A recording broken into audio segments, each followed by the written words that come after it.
Hello my dear students, welcome to RS study point में। तो देखिए मेरे प्रिय छात्रों, हमने चैप्टर पहला स्टार्ट किया है क्लास 11th का। उसमें हमने कल एक्सरसाइज 1.1 पूरी सॉल्व कर ली थी। अब आज हम एक्सरसाइज 1.2 और हमने उसमें पॉइंट भी लिखा दिए थे, रिक्त समुच्चय, समान समुच्चय और परमित और अपरमित। उसी के आधार पर क्वेश्चन है।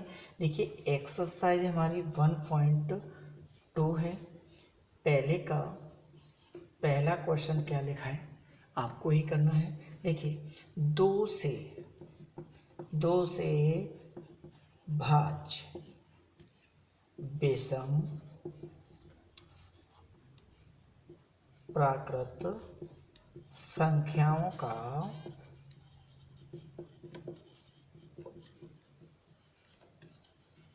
देखो दो से भाज्यों विषम ऐसा संभव है? नहीं, तो ये कह देंगे ये रिक्त समुच्चय, कोई अवयव नहीं है, यानी फाई, ये रिक्त समुच्चय। ठीक है, रिक्त, ये कह देंगे रिक्त समुच्चय, कोई अवयव नहीं हो सकता, क्योंकि दो से भाज्य विषम प्राक संख्या है ही नहीं। आगे इसी का सेकंड पार्ट, सम अभाज्य संख्याओं का समुच्चय, सम हो और अभाज्य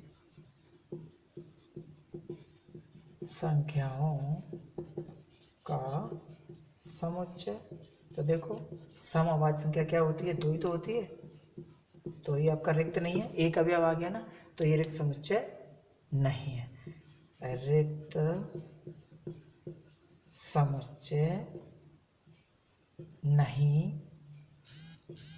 है। कैसा है? एकल समुच्चय बोलेंगे। ठीक है, एकल समुच्चय। थर्ड पार्ट,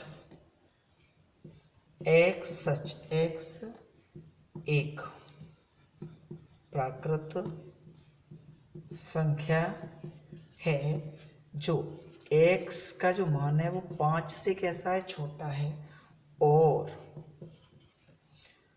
x की जो वैल्यू है वो 7 से बड़ी है। 5 से छोटी और 7 से बड़ी उभयनिष्ठ मिल ही नहीं सकती है, इसीलिए ये भी आपका रिक्त होगा, यानी रिक्त समुच्चय, रिक्त समुच्चय।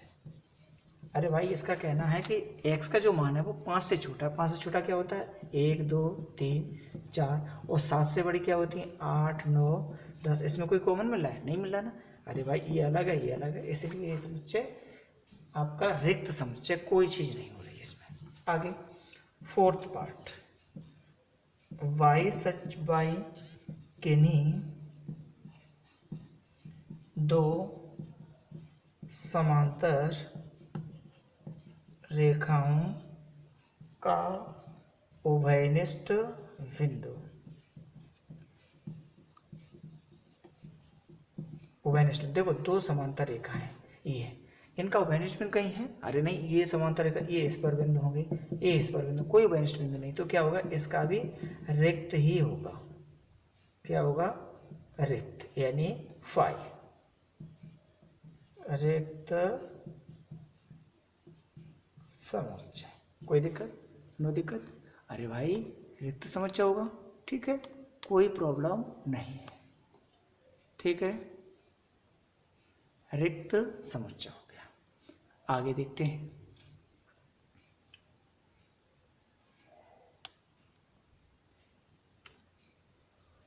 अब देखिए ये आपके हो गए रिक्त, ये है, ये रिक्त है, ये रिक्त नहीं है, सॉरी ये रिक्त नहीं, कि इसमें एक अवयव है, इसमें रिक्त है, मतलब कोई चीज़ कॉमन नहीं है। ठीक है, ये भी उभयनिष्ठ समांतर रेखाओं के बीच कोई उभयनिष्ठ बिंदु नहीं मिलेगा, इसे मैंने डाल दिया। अब देखते हैं नेक्स्ट क्वेश्चन, सेकंड में परमित और अपरमित। मैं एनसीईआरटी बुक से सवाल करा रहा हूँ, आप किताब किसी पर हो तो उससे आप ले सकते हैं। एनसीईआरटी बुक से अभी क्वेश्चन करा रहा हूँ, बाद में देखूंगा कॉलेज में कौन सी बुक लगती है तब कराऊंगा। ठीक है, अभी केवल सेकंड क्वेश्चन है। देखिए सेकंड क्वेश्चन में क्या लिखा है इसने। सेकंड क्वेश्चन में वर्ष के, ये कह रहे परमित और अपरमित। पहला वर्ष के महीनों का समुच्चय। कैसा है बेटा? अरे परिमित का मतलब जिसे हम गिन सकते हैं, गिन सकते हैं ना। अरे भाई ए बराबर जनवरी, फरवरी, मार्च, अप्रैल, मई, जून, जुलाई, अगस्त, सितंबर, अक्टूबर, नवंबर, दिसंबर। ठीक है, इन्हें गिन सकते हैं ना। तो ये कैसा हुआ? परिमित समुच्चय। यानी जिसे हम गिन सकते हैं उसे परिमित समुच्चय कहते हैं, जिसे गिन नहीं सकते उसे अपरिमित। अब यह 1 2 3 डॉट डॉट डॉट ये अनंत तक है, तो कैसा होगा? अपरिमित समुच्चय। अपरिमित समुच्चय। अरे इसकी काउंटिंग ही नहीं है, डॉट डॉट लिखा है। Third 1 2 3 dot dot 99 100। अरे काउंट कर सकते हैं, ये भी आपका परिमित समुच्चय। ठीक है। 4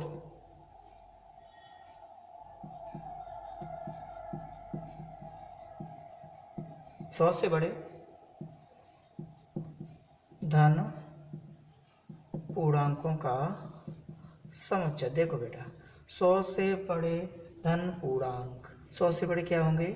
कोई दे दो, 101 102 डॉट डॉट पता नहीं, तो कैसा होगा? ये अपरिमित। अपरिमित समुच्चय, कोई दिक्कत नहीं है। ठीक है ना? अरे क्लियर हुआ या नहीं हुआ? ठीक। आगे 99 से छोटे, इसी का आगे 5th माह क्वेश्चन है। देखो आप लोगों के पास एनसीईआरटी बुक हो तो उसमें देख लिया करो क्वेश्चन। 5th माह है इसका। 99 से छोटे अभाज्य पूर्णांकों का समुच्चय। पूर्णांकों का समुच्चय। तो देखो 99 से छोटे अभाज्य पूर्णांक, तो 99 से छोटे अभाज्य पूर्णांक निश्चित हो जाएंगे ना। अरे 99 से छोटे अभाज्य पूर्णांक निश्चित हो जाएंगे 1 और 99 के बीच में, यानी ये परिमित है। परिमित समुच्चय। इनकी काउंट कर 99 से छोटे हैं, 1 से आगे।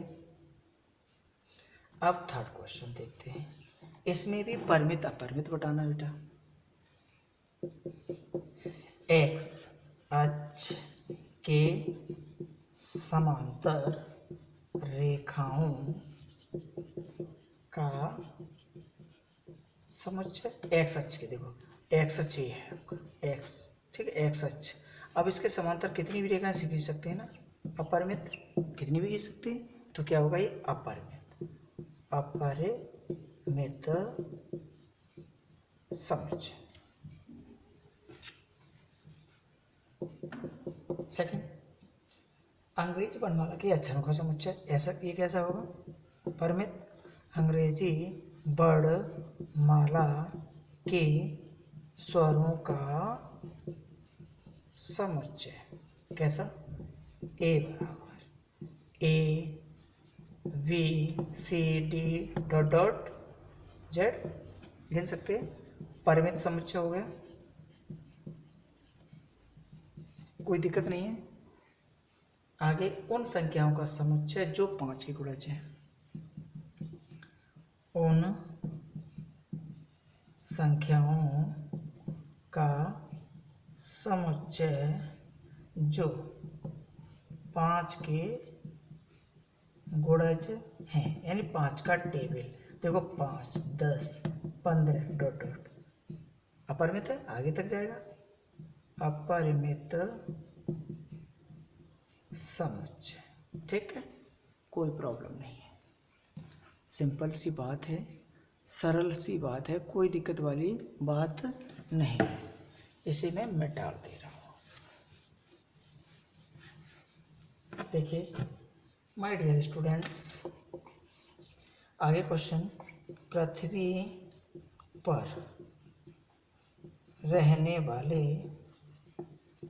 जानवरों का समुच्चय। पृथ्वी पर रहने वाले जानवर, अरे निश्चित होंगे, उनकी तो काउंटिंग कर सकते हैं, कुत्ता, बिल्ली, शेर, चीता, जो भी हैं निश्चित जातियाँ होती हैं, ठीक है। ये आपका परमित है, परमित। आगे अब आता है चौथा जो क्वेश्चन है, उसमें बताना है ए बराबर बी है या नहीं, ठीक है, कोई दिक्कत नहीं है। पहला है ए के अवयव क्या दे रहा है बेटा, ए बी सी डी, और बी में अवयव क्या दे रहा है, डी सी बी ई। अरे आगे पीछे लिखा ए बी सी डी वही है, इसीलिए क्या देंगे ए बराबर बी है। सेकंड, ए बराबर 4 8 12 16 और बी बराबर 8 4 16 18।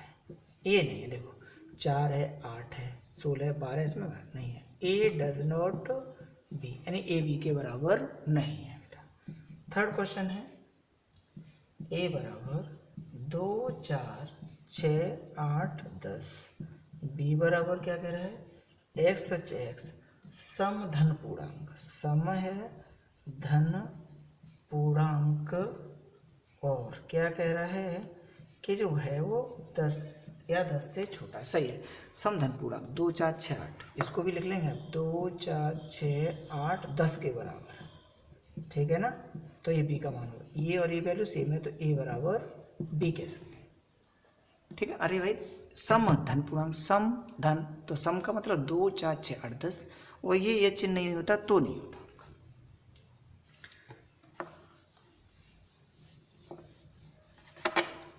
देखते हैं नेक्स्ट क्वेश्चन, क्वेश्चन नंबर इसी का है फोर्थ पार्ट।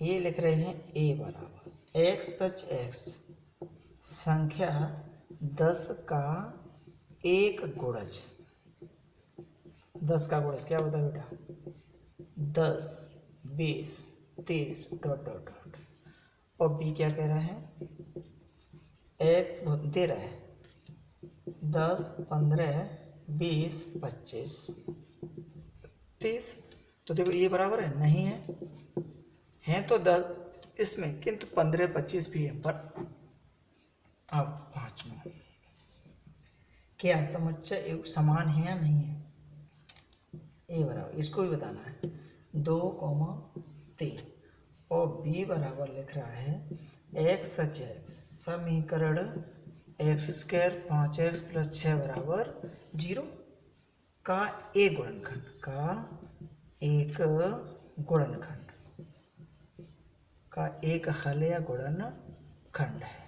तो देखो इसके तीनों 6 तीनों तो 5 क्या होंगे, x + 3 x + 2 गुणनखंड कर लिए, ये पक्षांतर कर दो, x + 3 बराबर 0, x बराबर -3, x + 2 बराबर 0, x बराबर -2। तो देखो ये तो प्लस के हैं ये माइनस के हैं, तो क्या करेंगे ए बराबर नहीं है बी के बेटा।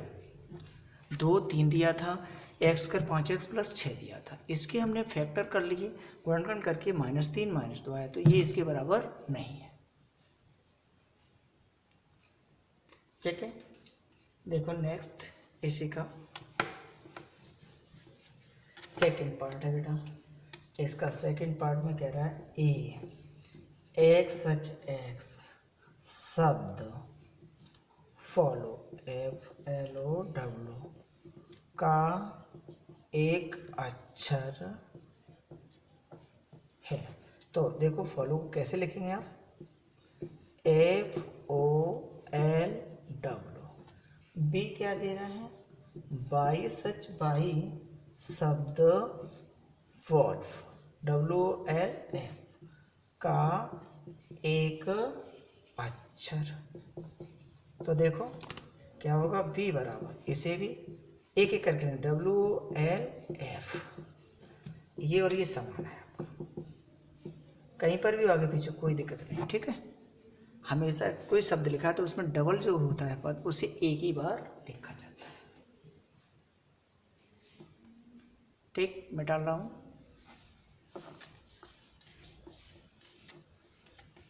देखिए बच्चों लास्ट क्वेश्चन है इस एक्सरसाइज का, ठीक है। क्या लिखा है, ए बराबर 2 4 8 12 और बी बराबर 1 2 3 4 और सी बराबर 4 8 12 और 14। डी बराबर 3 1 4 2। ई बराबर -1 1। एफ बराबर 0 ए। जी बराबर 1 -1। एच बराबर 0 1। ठीक है। अब इसमें ये कह रहा है कौन कौन युग्म समान है। तो देखो 2 4 8 12 कहीं लिखा है 2 4 8 12 नहीं है। 1 2 3 4 1 2 3 4 1 2 3 4 यानी बी किसके बराबर है? डी के। बी बराबर डी। एक और कुछ है देखो जी बराबर ये 1 -1 यानी ई बराबर जी के। और देखिए 0 1 नहीं है कहीं। अब यही चीज़ है आपके केवल बी बराबर डी और ई बराबर जी के। ये युग्म समान है। नोट करना चाहो तो नोट कर लीजिए। एक्सरसाइज आपकी इसी के साथ फिनिश होती है बच्चों। सिंपल एक्सरसाइज थी, ये आपकी समाप्त हो गई है। बी बराबर डी, टी बराबर। ठीक है, कोई प्रॉब्लम वाली बात नहीं है। आप देख लीजिए, कोई बात नहीं है इसमें, सिंपल है।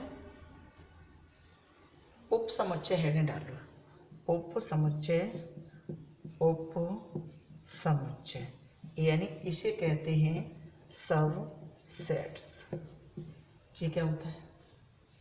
उप समुच्चय। देखिए परिभाषा है, यदि समुच्चय ए का प्रत्येक अवयव समुच्चय बी का भी एक अवयव है तो ए कोमा बी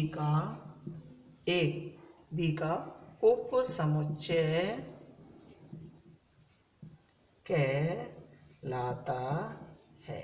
देखिए मेरे प्यारे बच्चों, कोई दिक्कत नहीं है।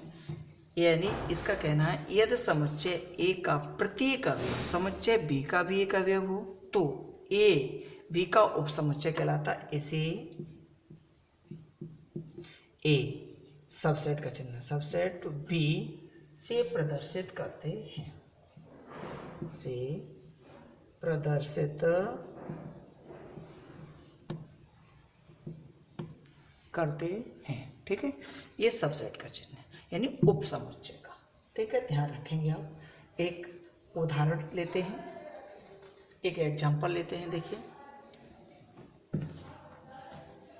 यहाँ पर एग्जांपल दे देता हूँ मैं ऊपर, इसे मिटा दिया। जैसे कि ए बराबर कोई दे दिया इसने 1 2 3 और बी बराबर लिख दिया 1 2 3 4 5। तो देखो ए का प्रत्येक अवयव बी में है तो ये होगा ए सबसेट बी। ठीक है, एग्जाम्पल हो गया ये आपका। ये एग्जाम्पल है। ए बराबर 1 2 3, बी बराबर 1 2 3 4 5, 1 2 4 5। ए का प्रत्येक अवयव इसमें है इसलिए ए सबसेट बी। ठीक है, अब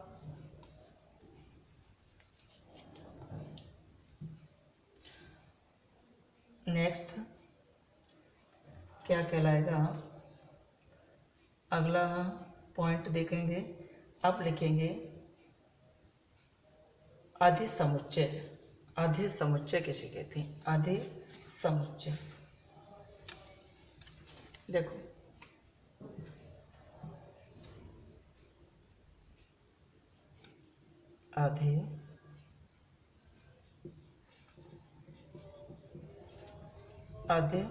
अधिसमुच्चय क्या होगा आपका? देखिए बहुत ही सिंपल है।